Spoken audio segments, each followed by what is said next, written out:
Welcome to the Rhino Man podcast. I'm John Jerko, your host, and one of the directors of Rhino Man the movie.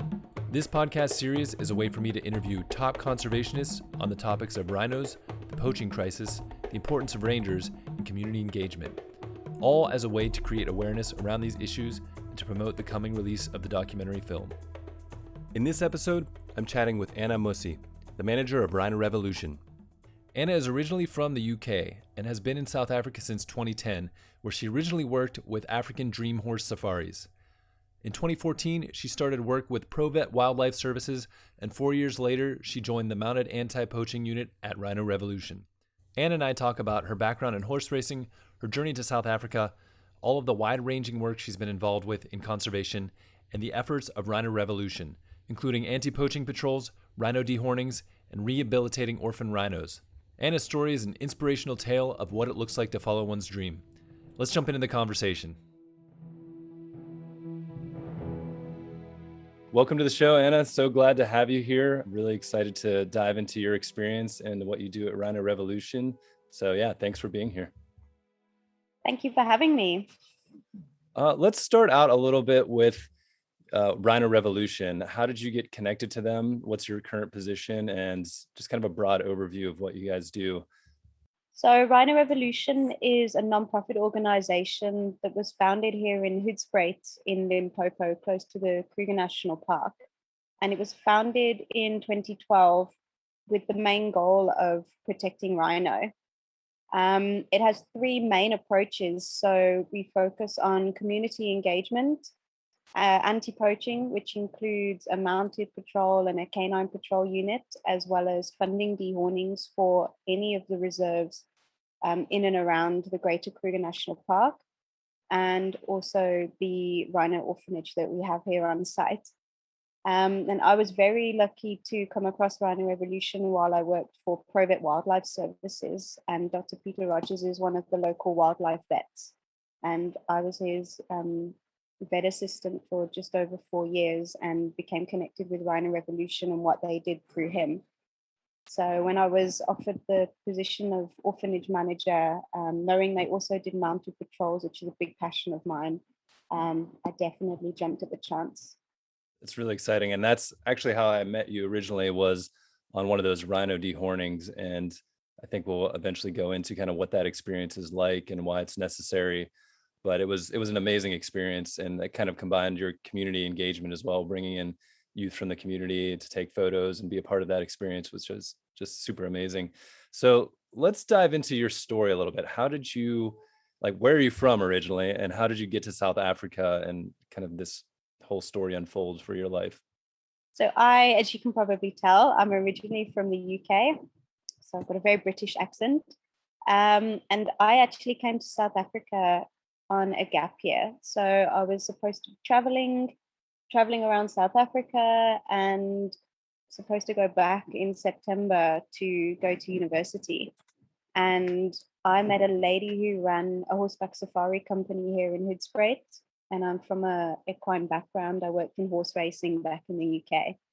And just to combine horseback safaris through the bush, so combining horses and wildlife, it was the most phenomenal thing for me. And so she offered me a job running the horseback safari company. And through that, I actually met Dr. Peter Rogers, who I briefly spoke about. He's the wildlife veterinarian for this area of Hoedspruit. And he has both a small animal practice as well as a wildlife business. And he offered me the position of his vet assistant. And I worked incredibly luckily so for him for about 4 years in the practice with the small animals, so your dogs, your cats, your birds, but also any exotics and any surgical or radiograph work on any of his wildlife species as well. So we did surgery on white lions and x-rayed cheetahs and had pangolins come in. And then on top of that, I had the opportunity to do wildlife work out in the field as well. So that was my real introduction into conservation. And through him, he suggested I apply for the position at Rhino Revolution. Well, so what was your background? You said horse racing. What was kind of your background, either education-wise or how, what did you do in horse racing? How did all that kind of unfold? So I studied originally to go to university to study vet nursing. So I studied all the sciences in college and got my A levels, but wasn't quite ready to go straight into exams again, which is why I took a gap year. And it was a bit of an extended gap year. At first, I decided to do a vocational course at the British Racing School. So I did all my training with racehorse care and management, and through that was put in a position working for Ian Williams Racing in Alfchurch as one of the work riders and traveling lasses. So what we did was we would have a number of horses under our care to look after, and we would look after those horses daily and make sure they had everything they needed. And we would also exercise the horses in preparation for the racing. And if any of the horses under our care were to go to the races, we would then take them to the races and put them up and lead them up. And if they won, take them into the winning enclosure and things like that. So You were kind of like the sports medicine team for these race horses, these horse athletes, basically. absolutely, they got the best of the best. They were just looked after so phenomenally, and our trainer and the owners were just really, really wonderful. So that was a nice insight into what is actually quite a controversial sport at times, but I can only say I just saw the best in everything that they got. Um, so it was very strange for me to go from, I think it was one of the coldest British weathers on record that December before I came out here. So it was very strange for me to go working and riding in the snow to come here to South Africa and work in 40-degree sun. It was a big change. Yeah, it definitely gets hot in that Hoodspruit area too, if you're out there during the summer. But I'm curious, I have this terrible thing where I'm severely allergic to horses, which really is a bummer because my sister was really into horses growing up. So she was always riding and did like dressage and a bunch of other horse related activities. But I imagine I've been on a couple of horses before my allergies got me. But I imagine there's a big difference between the power under like a racing horse. What's that experience like sitting on one of those horses? No, definitely, definitely. And I mean, we use X-ray sources for our mounted patrols, Mhm. and even now they've been so desensitized to the bush, they're actually very, very calm. But when you're riding work on those absolute top class elite thoroughbreds that are, top of their game and they're fit and they're strong, it is a completely different ball game. Yeah, I imagine. So that led into your time with ProVet, and what type of work were you doing specifically with them, with Pete Rogers? So at ProVet, I was the small animal assistant. So Dr. Liesel Steinman was the small animal vet, and we both worked in the practice. So we mainly did the small animal clients, which was, like I said, domestic animals, but then any surgeries or x-rays on any wildlife that had to come in. So there were quite a lot of cheetah and lion and pangolin that needed to be treated in hospital as opposed to out in the field. But we ran labs and had aftercare, obviously, and call out services. And we actually dealt with a whole range of things from both the small animals and the wildlife. And it was just day-to-day running of the practice, all of the clients and the patients. And then when Dr. Rogers' assistant was on leave or when he needed an extra pair of hands, I was lucky to go out into the field and work on the wildlife with him. Mm, that's so amazing. Do you have like a memory of that first experience with like a cheetah or like something from the wild that, you guys were working on, and that connection? It had to be pretty special. Definitely. And then it always comes down to rhino. I think rhino for me are just so, so special. They're definitely a totem animal for me. And I think one of my earliest memories actually was a rhino cow that had been shot. And we actually treated her for the bullet wound. And it was so, so vivid for me because luckily she hadn't had her horn removed, but she had been shot and she'd run away and they hadn't been able to poach her. And you just think, if this animal had been shot anywhere else, she wouldn't have been able to escape. and she wouldn't have been lucky enough for us to treat. And it was a real eye-opener in what is happening and what was just starting to happen and get worse back then. What year was this? Do you remember what year that was that you had that experience? So looking back now, it was probably around 2014. Okay, yeah. So that was probably around 2014. And there's obviously been a lot of rhino work since then in terms of dehornings and rescuing calves and also other injured animals. But that was my first hands-on rhino experience. And unfortunately, it wasn't the last. So let's dive into Rhino Revolution some more. We kind of talked briefly about all these different things that you guys are doing.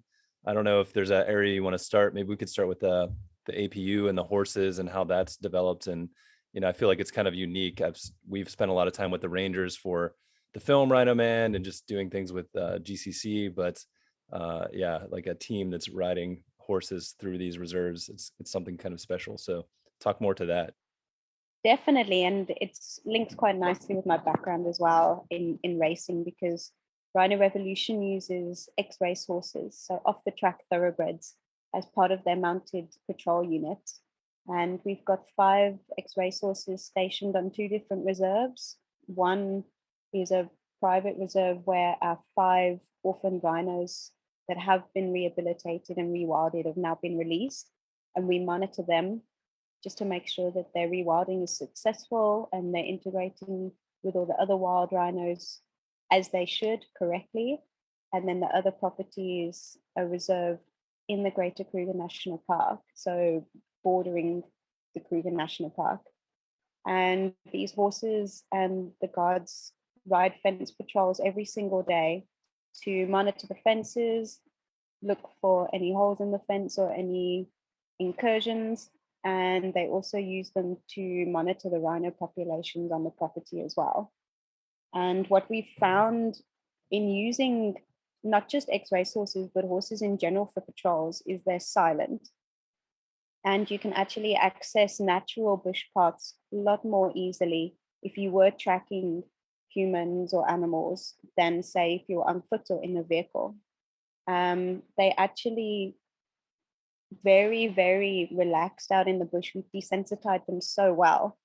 But the thoroughbred in particular is a lot more alert than other breeds. And just a flick of the ears or a lift of the head can tell you as the rider that there's something strange or that they've picked up a scent or there's something moving that you haven't actually picked up on yet. So it's phenomenal. It's phenomenal working with these animals and just how close you can get to the rhinos as well on horseback. Those rhinos continue grazing. They're very, very relaxed. They're not disturbed.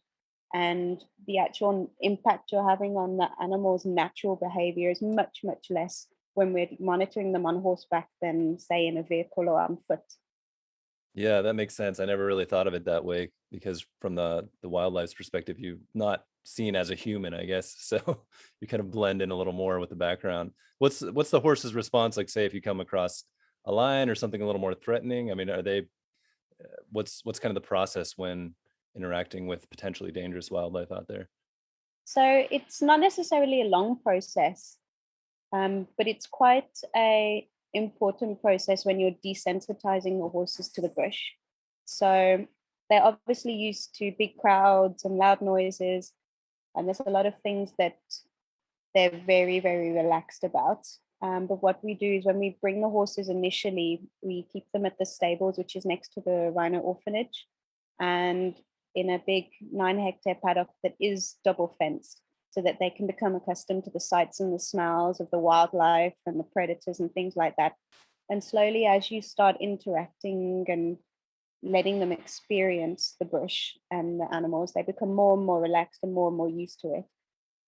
It is big 5, so we obviously have to be very aware and on our guard. And if there are predators in the area, we obviously don't look to ride into them. We're always looking for spoor and tracks along the fence lines. But I think we've worked enough with these horses now on Big 5 property to be able to trust that they will do exactly what we ask them to do and not necessarily turn around and run. So it is something that you have to be aware of, but the horses have got as much self-preservation as we do. Yeah, yeah, it's true. And it sounds like from what you were saying earlier too, it's just your connection to the horse and how they're perceiving things around you give you clues as to how to navigate the terrain and avoid those kind of potential hazardous situations. No, definitely. And it's definitely a partnership. You know, these horses are ridden by the same members of staff every single day. So they know their riders and the riders know the horses, and they can pick up the slightest little change in a horse's attitude or manner. So both of them work together so well. And in terms of wildlife as well, the wildlife aren't generally a threat to us. Every now and again, our black rhino male likes to charge us and just show us who's boss. And every now and again, the rhino cubs that are just getting a little bit older tend to be a little bit curious and maybe a bit cheeky. But in general, we're not necessarily prey to them and they're not necessarily a threat to us. How do you acquire these horses? What's kind of the partnership there on that side of things, out of curiosity? The first four of our horses were originally brought over from Zimbabwe by racehorse trainer Lisa Harris, who's now located in South Africa. And she brought those horses with her and donated them to Rhino Revolution to use for mounted patrols. And since then, we've had a couple off the track where the trainers have contacted us and said they've got horses that are no longer needed for racing and they're looking for a second home for them, a second life, so to speak, and they've been donated. So we obviously deal very closely still with the racing world through Lisa, and she's got great contacts, and we just have a look at which animals are strong and healthy and would be suited to the work that our horses are doing here. Yeah, that's really amazing. Not to bounce around too much, but maybe we should have got into this earlier too. I'm just kind of curious from your perspective, what's the current state of poaching and rhino populations during this whole COVID crisis? Have you seen a shift? It seemed like I was there in 2020 when COVID first happened. It slowed down a lot, maybe because of all the lockdowns, and there were a lot of patrols on the road, so it was hard to move things around. But it seems like things may be picking up again, potentially caused by some of the extra desperation of people because of all the economic issues related to COVID. And, I saw there's a post a while back. I don't know if it was completely confirmed or not in the end, but it was something like 23 rhinos poached in 36 hours, which sounds pretty wild and kind of concerning. So yeah, from your perspective, what's the situation like right now? No, definitely. And I think it was a reserve in the Western Cape where I think 5 rhinos were shot in one night, and that sort of added to the statistics that you read now, where in the space of sort of 24 hours, a huge number of rhinos were killed. And you're absolutely right. Statistically, during lockdown and because of COVID, there was a lot less access to people on the roads. There was curfew, so people weren't able to be out at night. There was obviously fewer people around, so any vehicles would be picked up immediately. And we did definitely see a reduction in not just incursions, but poaching cases during the hard lockdown here in South Africa. Funnily enough, due to job losses, snare poaching actually picked up. We believe it was sustenance poaching through people trying to kill animals for food. But because people couldn't get in and out of those reserves as easily as possible, it did seem like poaching was on the decline due to lockdown. However, December and January is always a hard few months for us. That's usually when poaching incidents and incursions do increase. And unfortunately, as you said, this year or last year, 2021, there was quite a bad amount of poaching cases recorded, not just here in Limpopo, but across the whole of South Africa, Eastern Cape, Western Cape, Limpopo and Mpumalanga.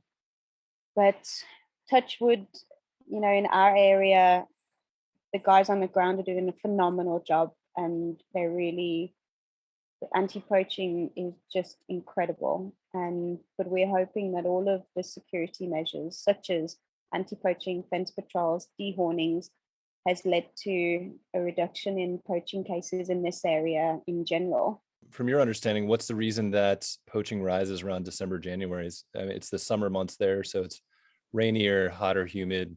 Animals are moving around more, but what makes it easier, or that increases the demand, or what's the reasoning behind it?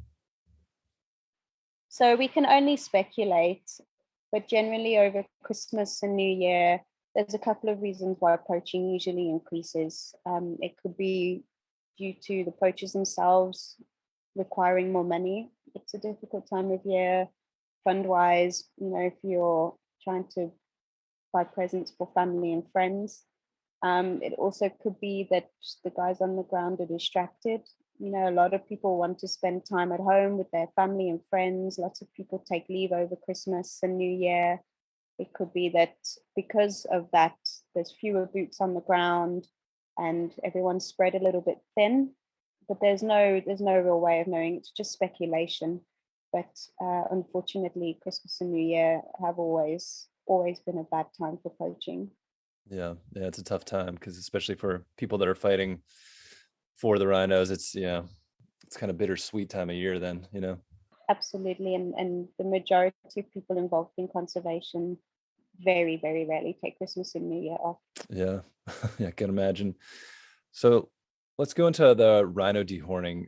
For people that don't know anything about it, what is it and why is it becoming necessary? So rhino dehorning is just one of the many anti-poaching measures that are being implemented now to protect rhinos from poaching.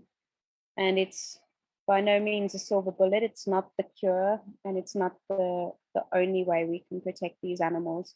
But it has been proven to be a deterrent, and it has been shown to reduce poaching as it reduces the risk for the rhino by increasing the risk versus reward for the poachers. And how it works is the rhino is humanely dehorned. It's first started by the veterinarian, either from a helicopter or from the ground, and it will then be tranquilized. So it won't be completely asleep, but it'll be tranquilized in a state where we can regulate the breathing. And it'll have a blindfold put on and earmuffs put in to reduce all of the stresses as much as possible. Then we don't remove right down to the base because there's a lot of nerves and blood vessels. A rhino's horn actually goes into the face adjacent to the sinus cavity. So if we were to remove the entire horn, we would then leave an open wound, which is exposed and prone to infection. So usually nature conservation or veterinarian will measure roughly 5 centimeters from the base, and that is where then we will make a cut with the chainsaw. Depending on the length of both the horns, the back and the front horns, we'll do one or both to try and remove as much horn as possible.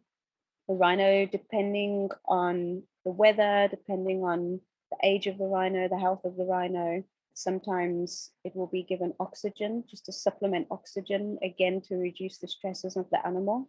And when the rhino has been dehorned, it will be given an antibiotic in the dart site, and the blindfold will be taken off, the earmuffs will be taken out after it's been given a reversal to counteract the drugs in the dart, and then it will be allowed to get up and to walk off.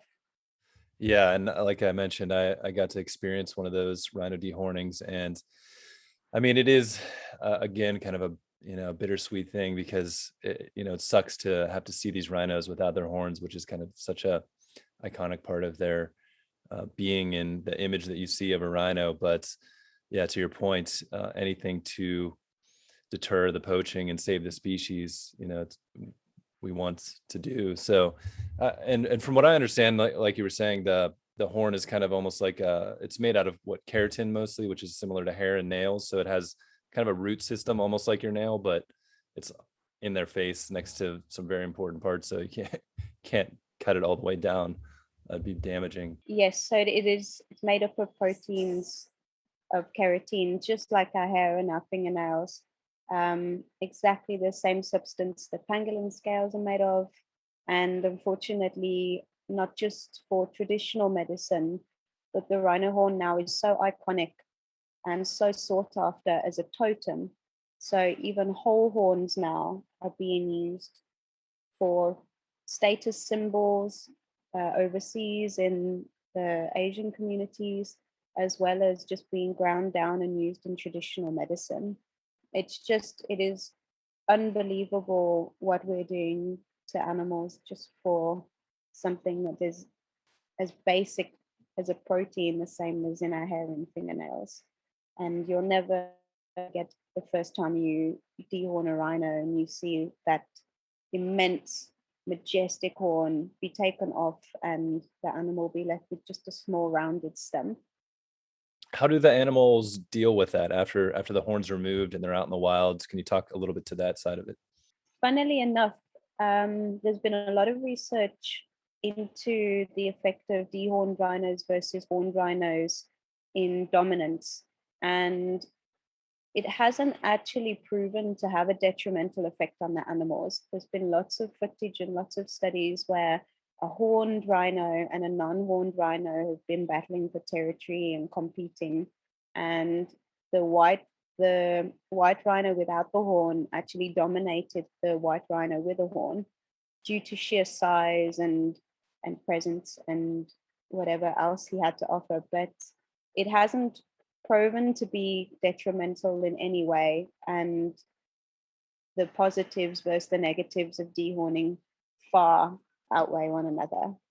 Yeah, and it seems like everything kind of connected to saving the species is a balance for sure. It's just shown to be such a deterrent, and from what we've seen in this area since we started dehorning, a lot of the poaching cases have actually moved, which is obviously not ideal because you want them to stop. But what we've seen are the reserves with horned rhinos have been under a lot more threat than the reserves with dehorned rhinos. And you, just to touch back on what you said about keeping the animals safe on a property where you have rhino, you don't want to just dehorn one or two, you want to dehorn the whole population just to minimize those risks. And also, if you've got horned animals on a property, you're then increasing the risk for the dehorned ones as well. Yeah, exactly. It's if people know there's full horns there, they're going to be more likely to come to that area.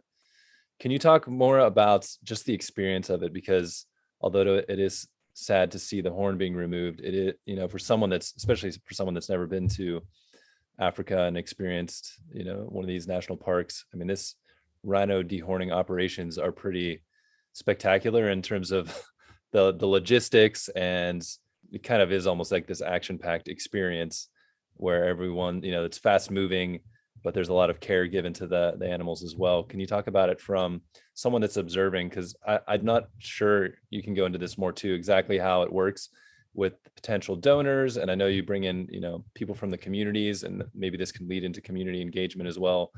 But people come to see this process happen as well as it just happening and dehorning these rhinos. So if you can go into more depth on that. So we're very lucky to work with a couple of reserves that do allow us to bring in sponsors and members of the community. Some properties are very private and they like it to be very quiet and not publicize it. Then other properties are very open to bringing in members of the community. So it depends what reserve we work with and what property owner we work with, but we're very lucky to be able to connect both our anti-poaching for the dehornings and the community engagement that we do. It is, as you say, it's hurry up and wait is the greatest expression that we hear this side. It is a long process of organizing in terms of the helicopter pilot, the fixed wing, the vet team, the grounds team, having all your permits in place. And then as the day starts, it's hurry up and wait until you find that first rhino, and then it's all systems go. And that's, as you say, that's when it's fast and the adrenaline's pumping because you want to spend as little time as possible with that animal on the ground. You want to really make sure that he's not being tranquilized as long as possible. So the helicopter will have the veterinarian in, and the minute that darts in, the radio will be sent to the ground team, darts in, and then all the ground team and the vehicles will rush to the rhino's location. It's usually between 10 and 15 minutes that from start to finish that animal is dehorned. Obviously, if there's a cow and a calf, it'll take a little longer. You've just got to be very aware that calf isn't under any stress and the mother's not going to wake up and abandon the calf. So you have to be very sensitive with situations like that. But we're very lucky to be able to work with members of the community. We run a Green Kids project, and we try as much as possible to expose those children and those teachers and those community leaders to rhino dehornings so that they can actually put together what we've been teaching them in lessons with what they're seeing and experiencing on the ground, and try and engage with the community members and the future generations of tomorrow. Why is it important for us to engage with communities, and can you talk more to what their connection is to a lot of these reserves? Because I feel like most people don't understand, especially from the outside. This is something I learned a lot about coming to South Africa to work on the film. But the communities, a lot of these youth especially haven't seen any of the wildlife in person. So go into some more depth on that. So many of the young people living on Kruger's doorstep have never had the opportunity to visit a park or a game reserve, let alone see wild animals or understand where possibly a lot of their family members get opportunities through tourism. So Rhino Revolution believes that a key way to stop poaching in these communities surrounding the Greater Kruger area is by working alongside and in those communities. And through working with young people, we're hoping to address some of the educational needs and also bridge the gap between tourism, wildlife, and the impoverished communities where, unfortunately, poachers may be coming from. And we feel very strongly as well in nurturing empathy towards wildlife. And that begins right at home with domestic animals. So we work alongside Hoedspruit Animal Outreach, which is a community outreach project working with dogs and cats and donkeys. And in sort of educating about domestic animals and that these animals have feelings and needs and can feel pain, that just stirs something in them that we're hoping we can then develop towards wildlife and having them care and develop a bond and an interest in wildlife. What's it like for you when you see kids for the first time seeing wildlife in these reserves and national parks? It must be so overwhelming for them.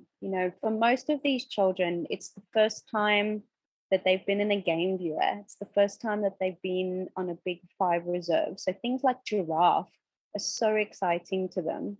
And when that helicopter lands and the dust goes up, their eyes are just so wide. It must just be, the whole experience must be so overwhelming and emotional for them. And just to watch their faces when we call them along and we show them, here, you can touch the rhino, feel it breathing, feel how soft it is behind the ears, how hard its feet are, and asking them to paint the horn to protect the horn that is now exposed when the tip's been removed. All of those things, it's just wonderful. And the feedback that we get in the follow-up lessons afterwards, when they're telling their peers and their teacher what they saw, it's absolutely unbelievable. And one of the bigger things for me was when we brought the grannies into a dehorning, the go-go's, because those are the matriarchs of the community. They're the ones looking after the children when the parents are at work. And for the grannies to shed a tear and to become emotional over us removing something that belongs to that animal, that really hits home, and that shows that we're making a difference. Yeah, those sound like super special moments. I mean, unless you're connected to something, you're not going to really care about it. And even in these big modern cities, it's so many of us are disconnected, other than maybe some dogs and cats and birds. We don't see any of this larger wildlife. So it's really special experience. I heard the best thing once, and it was during some of our community outreach, we're doing think tanks and we're trying to come up with the best way of reaching into the community and getting through to community members and sort of trying to show them that rhinos are important. And somebody said to me, if I were to go and tell you to pick that weed that you knew nothing about, that you had no emotional attachment to, that you had nothing in common with, and I would give you a year's salary, would you go and pick the weed? Of course you would. And unfortunately, without any attachment and understanding towards rhino, and without any realization of the bigger picture and the situation that they're contributing to, that is what they're being asked to do. They're being asked to provide to their families. And so we have to empathize and understand on their level as well. And that's the only way that we're going to be able to work with the community members and provide conservation through education. For sure. Yeah. I mean, I feel like any of us in that position would kind of have the same experience or similar experience. It's, so really amazing work. And, the message of the film also at the end is we've got these APU anti-poaching units and the rhino dehorning and all this stuff we're doing, but it's all kind of just buying us time unless we can change the bigger picture of, people's connection to the wildlife, but also opportunities for jobs and employment and, to be able to have better communities, because without that, it's kind of just buying time. Unfortunately, South Africa is a very unstable country. There's a lot of unemployment, very little education, and unfortunately, the government is not supporting impoverished youths, not supporting communities. And as much as we're, as you say, fighting this on a ground level, it is something that has a bigger picture, and it is something that we need support from other countries. And we need to not only look at the Asian markets and stop the international trade and the black markets and start focusing on the borders between Mozambique and South Africa, where all these horns are being smuggled through. It's also something that the government now needs to step up and start targeting corruption and start looking at millions upon billions of rand that comes into this country that is being embezzled and going into the wrong people's pockets when it should actually be giving back to their people. So unfortunately, it isn't a fight that can be fought on the ground. We're really just biding time, and dehorning is not a silver bullet, and we're combining it together with all the other anti-poaching methods that are available to us. But without government support, without stricter law enforcement, without support from overseas and the Asian markets putting an end to the trade, it's really, we're fighting a losing battle. Well, I mean, that definitely sets up the stage for how complicated this situation is, and it can kind of become daunting. But how can people get involved, not only with Rhino Revolution, but just, I feel like it's easy to kind of sit back and be like, well, maybe you can send some money, which does help, but you don't always have to go and become a biologist or conservationist on the ground. I feel like there's so many different ways people can kind of get connected and find a way to match their skills or enthusiasm for protecting and saving this wildlife. So what are some ideas that you have that people could probably take on and incorporate or explore? So anyone can make a difference. Whether you're sat at home and you want to contribute, I would say research the organization or the project that you're looking at supporting, find out where your money is going directly and what is it being used for. You can volunteer either at home or abroad. There's plenty of organizations in conservation that take on volunteers. And you can also raise funds through events and fundraising, networking, and get in touch with whatever project you feel is important to your heart and is doing a good job. And I'm sure if you reach out, they will be very, very glad of any support. Rhino Revolution itself has a Rhino Revolution UK in the UK, which is doing brilliant work. There's Rhino Revolution Germany, Rhino Revolution Australia and America. We've got people worldwide that are helping us in many, many different ways, whether it's through internet portals or if they're here on the ground helping us. You are more than welcome to check out our website, rhinorevolution.org, or our Facebook page or Instagram page, www.rhinorevolution.org or info@rhinorevolution.org. And we'll happily take any support. We'll make sure to put those links up when we post this episode so that people can find you. And what else are you guys doing right now? Is there anything new that you're exploring, or where are you with some of these projects? Anything else you want to add just about Rhino Revolution? So we've had, unfortunately, a very difficult year with COVID. A lot of our local nonprofits here are experiencing donor fatigue, and a lack of tourism has led to a lack of funds coming in. But we focused very heavily this year, not only on the community engagement, but dehorning. And we're very, very proud to have done over 200 rhinos dehorned, therefore leading hopefully to their safety since lockdown, so since March in 2020. So we're incredibly proud of that, and we'll be continuing that into 2022. We also have had an incredible success story in that one of our released white rhino females has just had her first calf. So of the lucky five rhinos that formed a crash here at the orphanage and were then released in 2018, they have since been completely self-sufficient living in the wild. And she was mated, her name was Masingita, and she was mated by a wild male rhino. And in October has just had her first calf. So both mom and calf are doing incredibly well, and that's a massive success story. And that's massive hope for us as well, as we continue with the rewilding and reintroduction of any orphaned rhinos back into the system. Yeah, and we didn't even dive into the orphanage side as much, but can you give listeners an idea of how you find these orphans, what that experience is like, and what the challenges are to rehabilitate them and get them to a point where you can release them into the wild?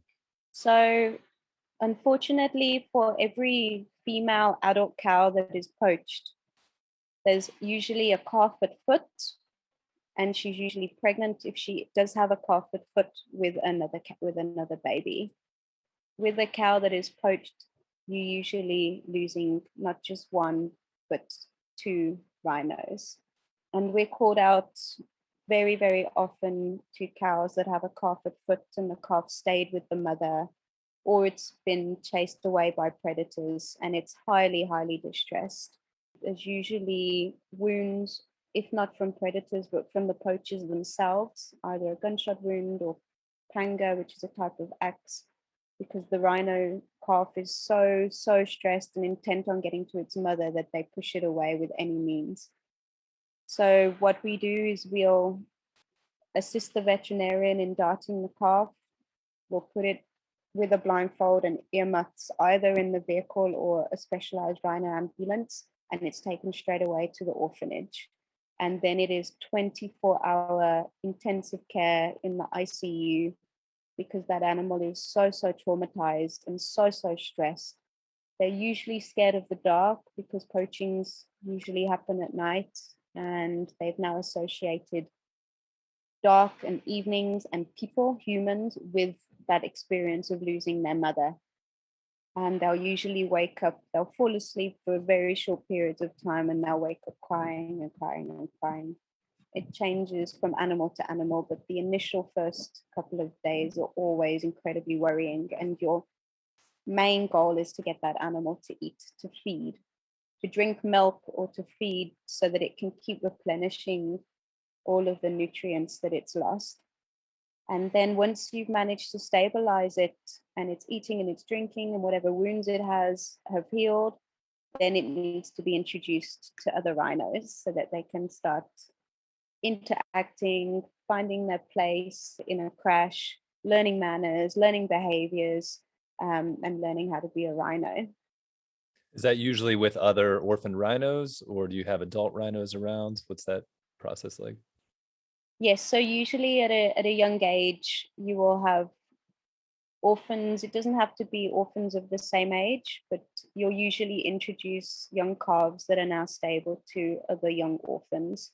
Sometimes when they're very, very small and they're not yet ready to be introduced to other rhinos, you give them a companion animal such as a zebra or a lamb, just so that they've got some companionship that isn't in the form of a human.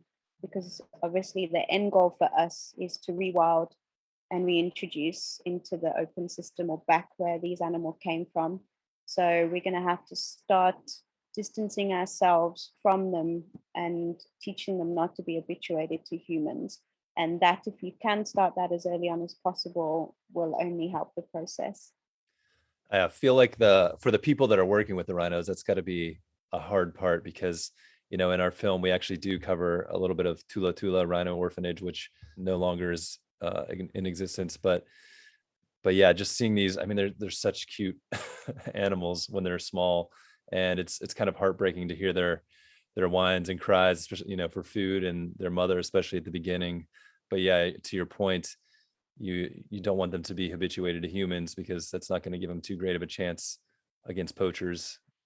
We obviously, right at the beginning, we need them to be relaxed around us when we're giving them that care.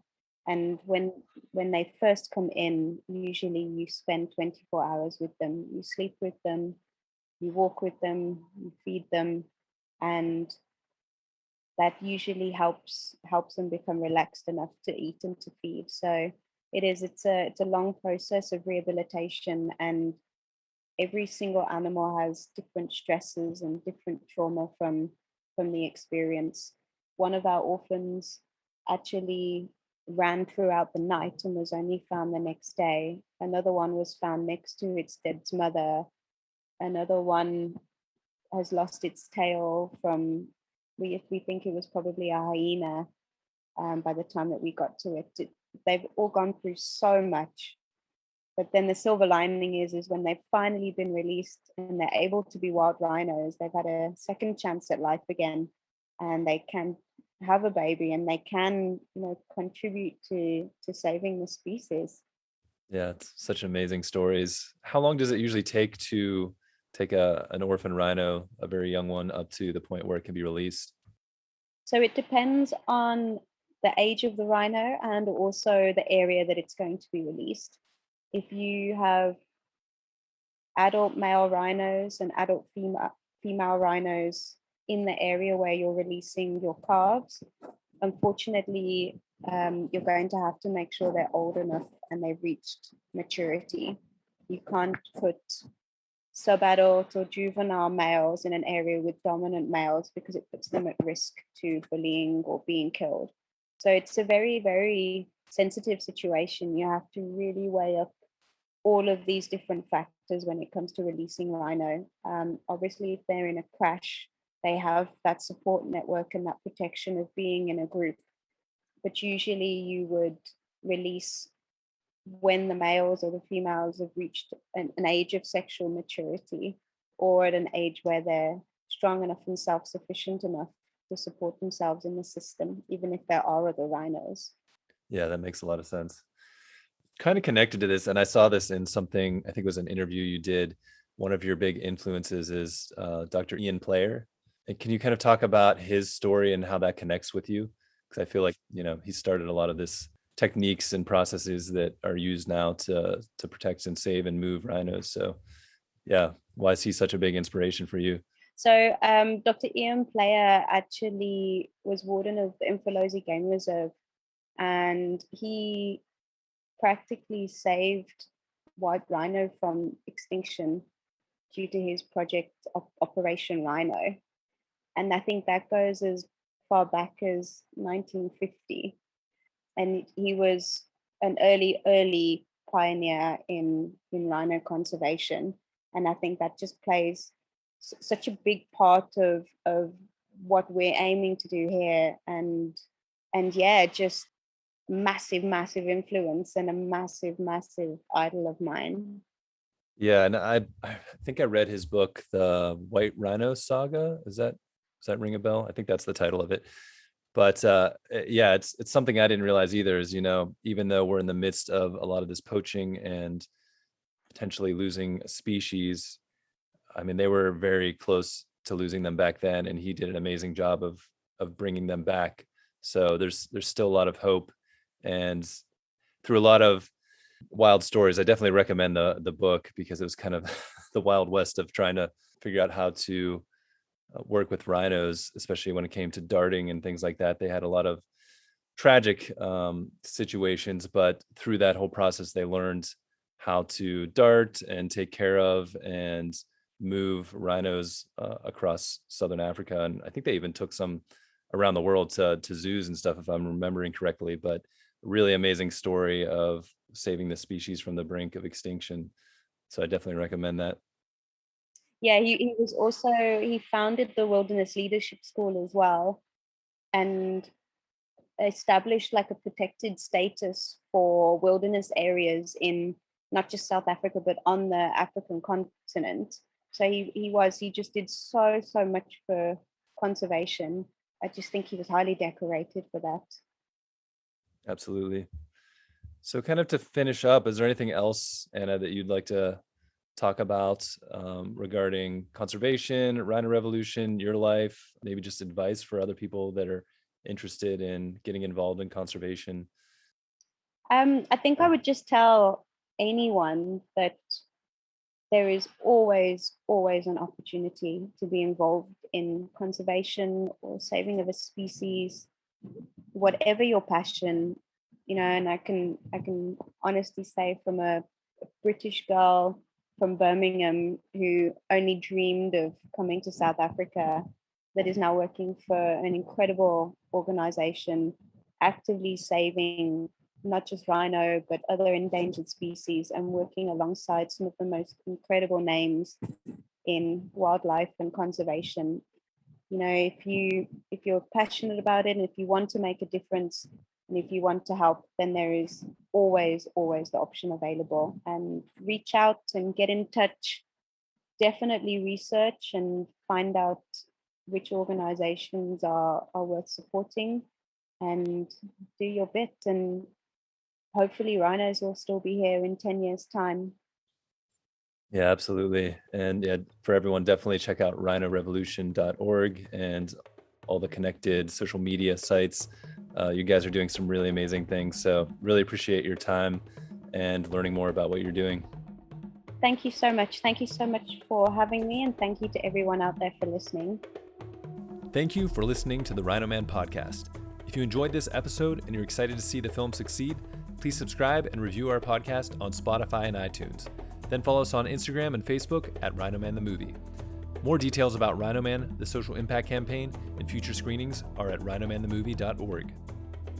To learn more about the Global Conservation Corps and their work, visit globalconservationcorps.org. Sign up for the newsletter and follow GCC on all of the social platforms. If you like this podcast, make sure to subscribe and catch up on GCC's Voices of Nature podcast, where Bob Ludke interviews a wide range of people who have dedicated their lives to making a difference in conservation. A special thanks goes out to Simone Wilson for the music for this podcast. He's the brilliant composer for Rhino Man the Movie. Learn more about his work at simonewilsonmusic.com. Until next time, I'm John Jerko, and this is the Rhino Man Podcast.